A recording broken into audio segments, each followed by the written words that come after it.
Hello दोस्तों, A2 capital के इस मार्केट मैकेनिज्म के फोर्थ एपिसोड के अंदर आपका स्वागत है। और इस एपिसोड के अंदर हम बात करेंगे कि शॉर्ट टर्म के लिए इन्वेस्टमेंट किस तरीके से होती है, शॉर्ट टर्म के इन्वेस्टमेंट की क्या साइकोलॉजी होती है और शॉर्ट टर्म के इन्वेस्टमेंट के को हम मतलब कि जो स्टॉक्स होते हैं वो किस तरीके से चूज़ किए जाते हैं, उस पर अपन डिस्कस करेंगे इस वाले एपिसोड के अंदर। आई होप आपने इससे पहले वाले एपिसोड देखे होंगे जिसमें मैंने आपको बताया था, फर्स्ट एपिसोड के अंदर मैंने आपको बताया था कि जो ये मार्केट है इसके अंदर कहाँ आपकी गलती हो रही है कि आप इसमें पैसा नहीं बना पा रहे हैं। वो वीडियो ज़रूर देखिए, फर्स्ट वीडियो है वो, अगर डिस्क्रिप्शन में आपको लिंक भी मिल जाएगा उस वीडियो का, क्योंकि वो वीडियो आपको दिमाग के वो चीज़ें को ओपन करेगी कि मार्केट में ऐसी क्या गलती आप कर रहे हैं, साइकोलॉजिकल क्या गलती आप ऐसे कर रहे हैं, कौन सी मैकेनिज्म ऐसी है जो आप समझ नहीं पा रहे। यहाँ तक कि आपने 50 मेंटोर चेंज कर दिए, 50 स्ट्रैटेजी चेंज कर दी है। और जो सेकंड एपिसोड है उसके अंदर मैंने आपको बताया था कि जो मार्केट के अंदर जो पोर्टफोलियो जो मेकिंग्स होती है वो किस तरीके से होती है, इन्वेस्टमेंट और मार्केट का जो स्ट्रक्चर होता है वो किस तरीके से होता है, उस स्ट्रक्चर के अंदर कहाँ कहाँ लोगों पैसा बनाने की अपॉर्चुनिटी ढूंढते हैं लोग, इंट्राडे होता है, एक पार्ट होते हैं मार्केट के, किस किस पार्ट की किस किस साइकोलॉजी के अंदर वर्क होती है, वो सारी चीज़ अपन ने बात की थी। थर्ड एपिसोड के अंदर पोर्टफोलियो मेकिंग किया था, लॉन्ग टर्म्स के स्टॉक किस तरीके से चूज़ करते हैं, क्या चीज़ है। और फोर्थ एपिसोड के अंदर मैं लेकर आ रहा हूँ आपके सामने कि शॉर्ट टर्म के जो स्टॉक्स होते हैं, जो शॉर्ट टर्म के स्टॉक्स होते हैं वो किस तरीके से इन्वेस्टमेंट होती है। शॉर्ट टर्म के स्टॉक्स वो कौन से स्टॉक्स होते हैं जो शॉर्ट टर्म में अंदर आपको अच्छा पैसा दे जाए, क्यों ऐसा होता है कि जो लॉन्ग टर्म के जो स्टॉक्स हैं वो शॉर्ट टर्म में काम नहीं करते हैं और जो शॉर्ट टर्म के स्टॉक है वो इंट्राडे पे काम नहीं करते हैं, सभी पे अपन चर्चा करेंगे दोस्तों। शॉर्ट टर्म का मतलब क्या होता है, सबसे पहले तो आप ये चीज़ समझिए। देखो, ये जो टर्म्स होते हैं लॉन्ग टर्म शॉर्ट टर्म्स, जो मैंने आपको लॉन्ग टर्म्स का तो आपको बताया ही हुआ है। शॉर्ट टर्म्स का मतलब क्या होता है कि एक टर्म, आप नाम ही चुनो, शॉर्ट टर्म। इस मार्केट के अंदर जो भी मार्केट है, जो भाई वेव थ्योरी समझते हैं उनको तो समझ में आता है, ये जो मार्केट है वेव्स पर काम करता है। इलियट वेव, न्यू वेव्स जो आप होती होंगी, अगर आपको नहीं पता है तो उनके ऊपर भी एक नई वीडियो आने वाली है अपनी।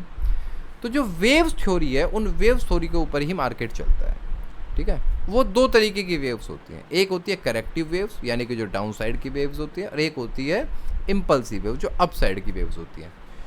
तो एक वेव किस टाइम फ्रेम पे, डिफरेंट टाइम फ्रेम की डिफरेंट एक साइकोलॉजी होती है, डिफरेंट सेटअप होता है। लेकिन आप सोच के चलो, आप एक शॉर्ट टर्म पे काम करना चाह रहे हो, तो आप जैसे मान लो 15 मिनट, 20 मिनट, 1 घंटा, 30 मिनट का चार्ट आप देख रहे हो, तो एक वेव को पकड़ना शॉर्ट टर्म इन्वेस्टमेंट कही जाती है, ठीक है। एक वेव को पकड़ना, एक स्टॉक्स हो या इंडेक्स हो, उसकी एक वेव, इम्पल्सिव वेव्स को पकड़ने को हम एक शॉर्ट टर्म इन्वेस्टमेंट कहते हैं।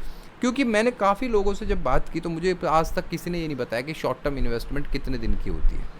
क्योंकि आप हमेशा इन्वेस्टमेंट चाहे लॉन्ग टर्म की हो चाहे शॉर्ट टर्म की हो, आप चाहे इंट्राडे हो, आप ना टाइम वाइज करते हैं चीज़ों को, टाइम वाइज। ऐसे नहीं होती।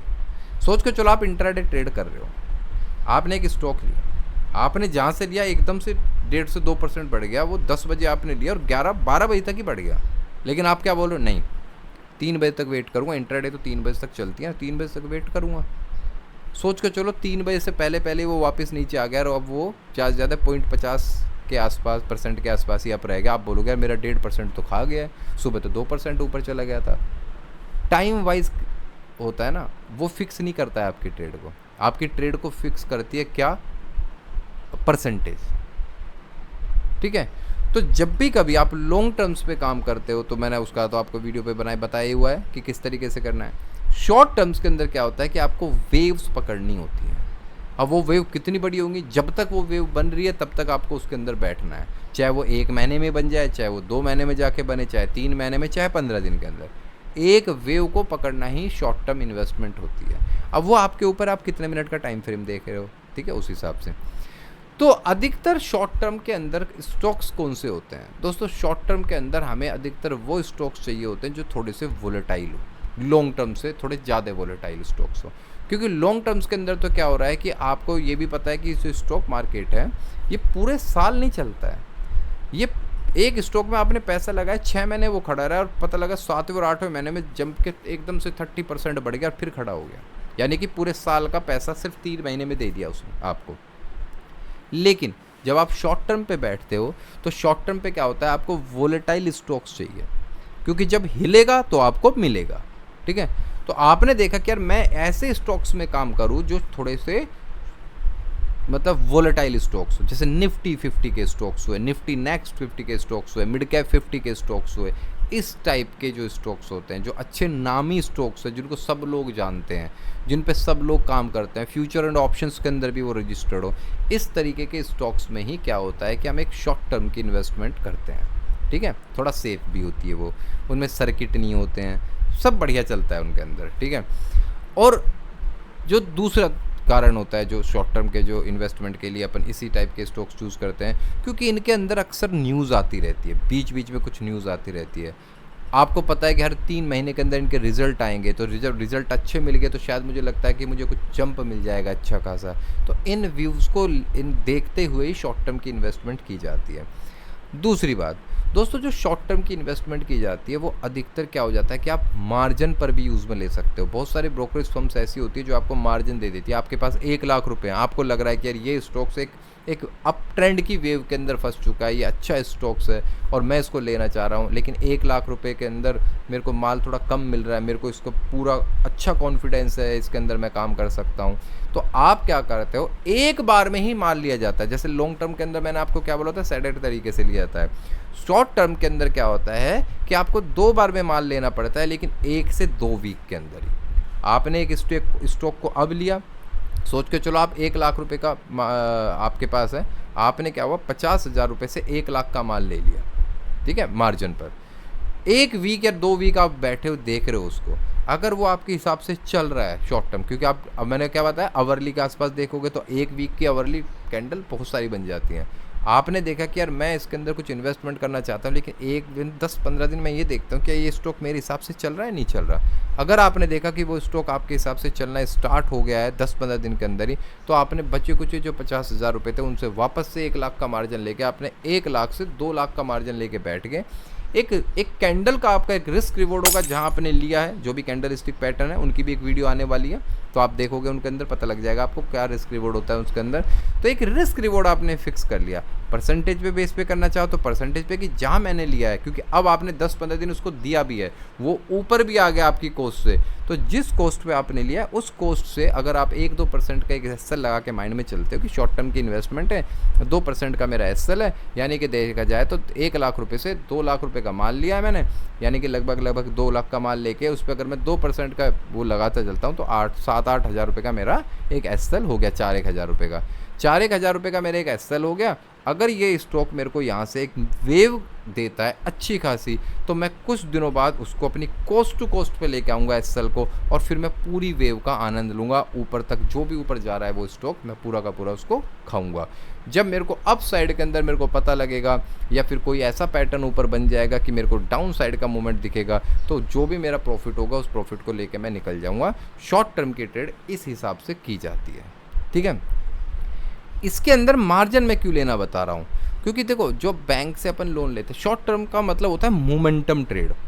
एक स्टॉक, खड़े हुए स्टॉक्स पे आपको कभी भी शॉर्ट टर्म की ट्रेड नहीं डालनी है, चलते हुए स्टॉक्स पे आपको शॉर्ट टर्म की ट्रेड डालनी है, क्योंकि वो स्टॉक चल रहा है, भागते घोड़े पर आपको पैसा लगाना है। मैंने वहाँ पर क्या बोला था आपको लॉन्ग टर्म के अंदर कि आपको ऐसे स्टॉक के अंदर पैसा लगाना है जो डाउन ट्रेंड का है, बेस बना के निकलने वाला है। तो आपने कुछ अमाउंट लगा के दे दिया कि चल तू जब निकलेगा तो कुछ तो मेरे पास है ही स्टॉक, कुछ और मैं ले लूँगा तेरे अंदर। लेकिन शॉर्ट टर्म के लिए आपको अधिकतर उन स्टॉक्स पे पैसा लगाना होता है जो ऑलरेडी भाग रहे हैं, दिख रहे हैं भागते हुए, तो उन पर आपको पैसा लगाना है, एक रिस्क रिवॉर्ड रखना है इसके अंदर अच्छा सा, कि आपको लगे कि यार मैं 2 लाख का माल ले रहा हूँ तो 2%, 3%, 4%, it's depend on your capital and risk appetite, कि मैं 5% का इसके अंदर एसएल ले रहा हूँ। अगर मेरे को यहाँ से अच्छा खासा एक जंप मिलता है 10%, 20%, 30%, तो भी ऊपर की तरफ जब तक मेरे को कोई ऐसा साइन नहीं आएगा कि ये स्टॉक डाउन साइड जा सकता है, तब तक मैं इसके अंदर बैठा रहूँगा। हाँ, मेरा अब नुकसान नहीं होना चाहिए, क्यों? क्योंकि मैं मार्जिन पर खड़ा हुआ हूँ।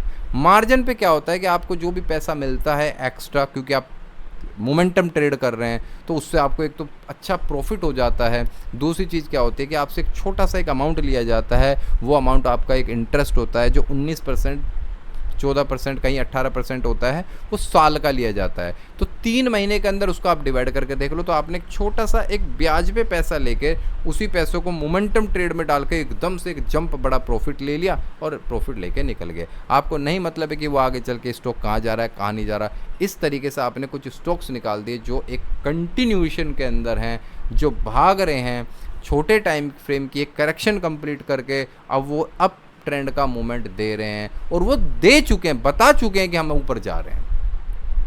ठीक है ना। तो इस तरीके के स्टॉक्स के अंदर ही शॉर्ट टर्म का मूवमेंट लिया जाता है, और वो 2 महीने, 1 महीने, 3 महीने, ऐसा कोई टाइम फिक्स नहीं होता। आपने बस वो स्टॉक लेना है 10-15 दिन के अंदर एक धीरे धीरे तरीके से, और जैसे जैसे वो स्टॉक बढ़ता है, अगर सोच के चलो आपको उसने 10 दिन के अंदर ही अगर 20% दे दिया, तो अब आप अपना देख लो कि यार मेरा 5% का रिस्क रिवॉर्ड था, 20% ये स्टॉक दे चुका है, ऊपर अभी तक कोई ऐसा साइन आया नहीं है। अगर ऊपर साइन आ गया कि यार यहाँ से गिर सकता है ये स्टॉक, काफ़ी दूर पहुंच चुका है, तो ऐसी कंडीशन में आपने देखा कि 1:3 की ट्रेड मेरी बन चुकी है, तो आप अपना प्रॉफिट बुक कर लीजिए। चाहे वो 20 दिन के अंदर प्रॉफिट बुक हो रहा है, चाहे 30 दिन के अंदर, डिपेंड नहीं होता है टाइम के ऊपर। उसके बाद आप एक दूसरी अपॉर्चुनिटी ढूंढिए और उसमें शॉर्ट टर्म का इन्वेस्टमेंट कीजिए, या फिर आप उसी स्टॉक के अंदर वापस उसको नीचे आने का इंतज़ार कीजिए, नीचे दोबारा से बेस बनाने का इंतज़ार कीजिए, और जब वो बेस बना के दोबारा से निकलता है ऊपर की तरफ, तब आपको समझ में आ जाएगा कि यार ये स्टॉक अप ट्रेंड का था, ऑलरेडी 10 दिन 20 दिन पहले मैंने इसके अंदर कुछ प्रॉफिट बुक किया था, अब ये दोबारा से ऊपर जा रहा है। तो जहाँ से वो ऊपर जा रहा है वहीं पर आप अपनी ट्रेड इनिशिएट कीजिए, और उस स्विंग के नीचे का आपका एसएल होगा, और आप फिर बैठ जाइए, और आपको यहाँ से दोबारा से एक रैली ऊपर की तरफ मिल सकती है। वही आपका परसेंटेज रहेगा 1:3 की। आप लगभग आप हमेशा सोच के चलिए कि 1:3 का अगर मैं 5% का एसएल ले रहा हूँ, तो कम से कम ना 15, क्योंकि आपने टाइम फ्रिक्चुअल कर दिया ना कि भाई मैं 15% लेके निकलूँगा, 10-12% वो आपको दे रहा है, आपके पास अभी भी टाइम है, अभी तो आपने कुछ दिनों के लिए लिया था, बस एसएल आपका अब कोस्ट पे आ जाना चाहिए कि यार जो मेरा एसएल है वो कोस्ट पे आ जाए, जिससे मेरी कैपिटल सेफ हो जाए। क्यों? क्योंकि मैं ऑलरेडी मार्जिन पे खड़ा हुआ हूँ। मेरे लिए नुकसान भी डबल है, क्योंकि मैं मार्जिन पे खड़ा हुआ हूँ, प्रॉफिट भी डबल है। तो इस तरीके से आप अपना माइंड सेटअप बना के और आप एक शॉर्ट टर्म की ट्रेड को जनरेट कर सकते हैं। एक बिल्कुल डिफरेंट साइकोलॉजी होती है। आज मार्केट कहाँ पर गिरा है, देखो इंट्राडे पे तो क्या होता है कि अभी के अभी मार्केट क्या कर रहा है वो आपको देखना होता है। लॉन्ग टर्म पे क्या होता है कि आगे आने वाले 3 महीने 6 महीने में मार्केट क्या कर रहा है, वो स्टॉक क्या कर रहा है, आपको वो देखना होता है। जो स्विंग ट्रेड होती है उसके अंदर क्या होता है कि आपको अपना एसएल सटिक लगा के रखना होता है, और रोज के दिन मार्केट क्या करके गया है ये आपको देखना है। मान लो उस स्टॉक को आपने लिया था, एक दिन ऊपर गया, दूसरे दिन ऊपर गया, तीसरे दिन ऊपर गया, चौथे दिन उसने कुछ ऐसा साइन दे दिया कि यार यहाँ से नीचे गिर सकता है, तो मार्केट क्लोज होने के बाद आप डिसाइड कर लो कि यार कल अगर इसने ये लेवल ऊपर से काट दिया तो मेरा जो मैं प्रॉफिट है वो लेके निकल जाऊंगा, कोई टेंशन नहीं, एक स्विंग प्रॉफिट मेरे को मिला है। तो रेगुलर आपको मार्केट क्लोज होने के बाद उस ट्रेड को देखना होता है, अगर आप कोई स्विंग ट्रेड लेके बैठते हो, क्योंकि आपको सिर्फ स्विंग खाना है उसका, यानी कि स्विंग ट्रेड इसलिए तो बोलते हैं एक स्विंग खाना है, यानी कि एक मोमेंटम खाना है, यानी कि एक वेव पूरी खानी है आपको। ठीक है, तो मुझे लगता है मोस्ट प्रोबेबली आप सब कुछ समझ गए होंगे कि इस स्विंग ट्रेड या शॉर्ट टर्म ट्रेड के अंदर पैसा किस तरीके से बनाया जाता है, क्या इसकी साइकोलॉजी होती है, कैसा अपन रिस्क रिवॉर्ड मेंटेन करते हैं इसके अंदर। स्विंग ट्रेड को कभी भी ऐसा मत सोच के चलिए कि ये मैंने स्टॉक लिया है, ये तो मैंने 1-2 महीने के लिए लेके रखा हुआ है, आज गिर गया तो कोई टेंशन ही नहीं। अगर वो आज गिर गया है तो उसका एक अपना लेवल लगाइए कि यार ये लेवल, यानी कि LOC लगाई, लास्ट लाइन ऑफ कंट्रोल लगा दीजिए कि यार ये अगर लाइन ऑफ कंट्रोल कटी तो भैया मैं यहाँ से निकल जाऊँगा, क्योंकि मैं स्विंग ट्रेडर हूँ, मैं इसको लेके थोड़ी बैठा रहूँगा 2-3-4-6 महीने, नहीं, मैं कोई दूसरी अपॉर्चुनिटी ढूंढ लूँगा। तो वो लेवल नहीं कटना, लेवल कटा स्टॉक से कोई यारी दोस्ती नहीं है, आप अपने लेवल पे निकल जाइए। क्यों? क्योंकि स्विंग ट्रेड है, दूसरी मिल जाएगी, हजारों अपॉर्चुनिटी इस मार्केट के अंदर, ढूंढने वाला चाहिए बस। ठीक है, तो इसके अंदर आपको इस तरीके से पैसा कमाना होता है। एक चीज और स्विंग ट्रेड के अंदर ध्यान रखने वाली बात होती है, वो होती है सेक्टोरियल चार्ट। आपको ये देखना होता है कि पिछले 2-3 वीक ट्रेड लेने से पहले कौन सा ऐसा सेक्टर है जो परफॉर्म नहीं कर रहा था, और उस सेक्टर के अंदर अब कुछ धूमधाम हो रही है, और उस सेक्टर के अंदर एक अच्छा सा स्टॉक है जो मेरे को बहुत अच्छी जगह पे दिख रहा है, जो मेरा एक सेटअप है, जो मेरी एक स्ट्रैटेजी है, उसके हिसाब से मेरे को बहुत अच्छी तरीके से दिख रहा है, तो आपके बहुत प्रोबेबिलिटी चांसेस हो जाते हैं कि अब इस सेक्टर में कुछ चांस आने वाला है। लेकिन मैंने अभी आपसे इससे पहले भी एक बात बोली थी कि आपको हमेशा भागते हुए घोड़े पे पैसा लगाना है। इसका मतलब आपको हमेशा उस सेक्टर को चूज़ करना है जो जस्ट इस वीक चल रहा है, क्योंकि वो जो इस वीक चल रहा है वो नेक्स्ट वीक भी चलेगा। एक सेक्टर हर वीक एक सेक्टर नहीं चलता है, एक सेक्टर इस वीक चलेगा, अगले वीक चलेगा, उससे अगले वीक थोड़ा शांत हो जाएगा, किसी दूसरे सेक्टर में पैसा लगेगा, फिर दूसरा सेक्टर बूम करेगा, वो वीक सेकंड नंबर पे आ जाएगा और वो सेक्टर फर्स्ट नंबर पे आएगा जो नेक्स्ट वीक चलने वाला है, उससे नेक्स्ट वीक चलने वाला है। तो सेक्टर पर ज़रूर ध्यान देना होता है स्विंग ट्रेड के अंदर। जैसे अभी फॉर एग्जांपल अभी मार्केट के अंदर थोड़ा बियरिश ट्रेंड चल रहा है और मार्केट के अंदर आप देख ही रहे हो कि जो रशिया की और जो यूक्रेन की लड़ाई है वो चल रही है, साथ में अब इसकी ईरान की और इजराइल की लड़ाई स्टार्ट हो गई है। तो आप देख रहोगे कि आईटी सेक्टर के अंदर काफ़ी गिरावट आ रही है अब आईटी सेक्टर के अंदर, ठीक है। अच्छे अच्छे रिजल्ट भी आ रहे हैं, अभी विप्रो के रिजल्ट आए हैं बहुत अच्छे, 2800 करोड़ का उसने अपना प्रॉफिट जनरेट किया, उसके बावजूद विप्रो भी गिर गया।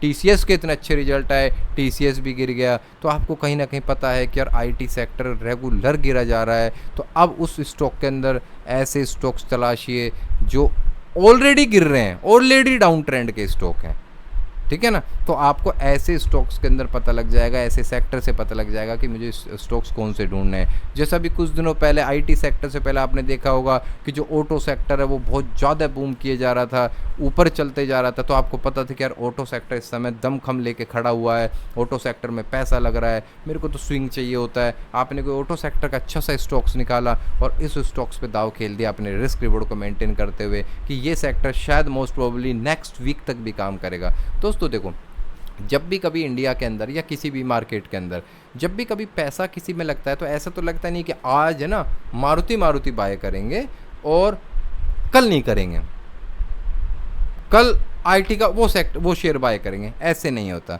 अगर आज मारुति बाय हो रहा है तो मारुति कल भी बाय होगा, मारुति आगे आने वाले टाइम में भी बाय होगा, कम से कम 8-10 दिन तक मारुति के अंदर बाय चलेगी। तो इसलिए क्या है कि स्विंग ट्रेड के लिए आपको सेक्टर का चार्ट देखना बहुत इंपॉर्टेंट है। आपको सेक्टर का चार्ट ज़रूर देखना चाहिए, क्योंकि आप 10-15 दिन 20 दिन 1 महीने के लिए ट्रेड ले रहे हैं, ठीक है ना। तो आपको पता होना चाहिए कि इसके सेक्टर में क्या हो रहा है, क्या इसके सेक्टर में कोई ऐसी बड़ी गिरावट तो नहीं रही। आप किसी स्टॉक को चूज़ कर रहे हैं लेकिन आप देख रहे हैं कि यार उसके सेक्टर में तो कुछ गड़बड़ चल रहा है, तो आपका वो स्टॉक चाहे कितना भी अच्छा हो परफॉर्म नहीं करेगा।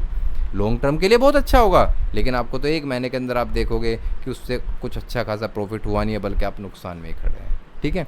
तो कैसी लगी दोस्तों ये शॉर्ट टर्म की वीडियो आपको, और आपको मुझे होपफुली जितना हो सकता था मैंने समझाने की कोशिश की है साइकोलॉजिकल। अगर ये वीडियो आपको अच्छी लगी है तो प्लीज़ इसको लाइक कीजिए, सब्सक्राइब कीजिए। जो भाई हमारे चैनल के साथ नए जुड़े हैं तो मैं उनको बता देता हूँ कि ये एक सीरीज़ है जिसके अंदर हम लॉन्ग टर्म पे कैसे इन्वेस्टमेंट की जाती है, शॉर्ट टर्म पे कैसे इन्वेस्टमेंट की जाती है, साइकोलॉजी क्या है इस मार्केट की, मार्केट के अंदर कौन कौन से साधन है पैसा कमाने के लिए, उनकी सबकी साइकोलॉजी क्या है, ये सारी इस सीरीज़ के अंदर हम डिस्कस करेंगे और सारी चीज़ हम आगे खोलेंगे। एक बिगिनर को किस तरीके से इस मार्केट में आना है और किस तरीके से काम करना है, कैसे कैसे कैंडलस्टिक पैटर्न्स हो, सब कुछ इस सीरीज़ के अंदर मार्केट की मैकेनिज्म, पूरी मैकेनिज्म इस सीरीज़ के अंदर लेके आ रहे हैं। और हमारा एक टेलीग्राम चैनल भी है A2 कैपिटल गुरु मंत्र के हिसाब से, जो डिस्क्रिप्शन में आपको दिख जाएगा।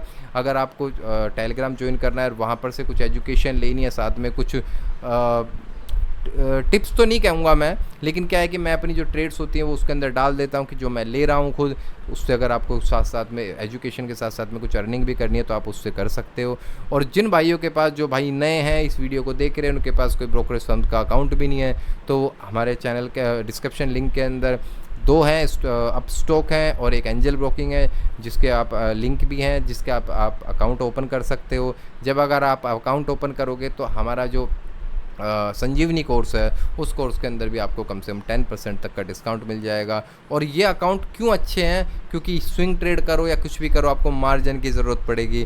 बहुत सारे ऐसे ब्रोकरेज फर्म्स हैं जो मार्जिन प्रोवाइड नहीं करते, ये बहुत अच्छा खासा मार्जिन प्रोवाइड करते हैं। तो आपको क्या है कि थोड़ी सी इसके अंदर हेल्प भी मिल जाएगी, सीखते सीखते आपका अच्छा खासा अर्न भी होगा, कम पैसों से भी आपका अच्छा खासा प्रॉफिट बना सकते हैं। ठीक है दोस्तों, चलिए दोस्तों, नमस्कार।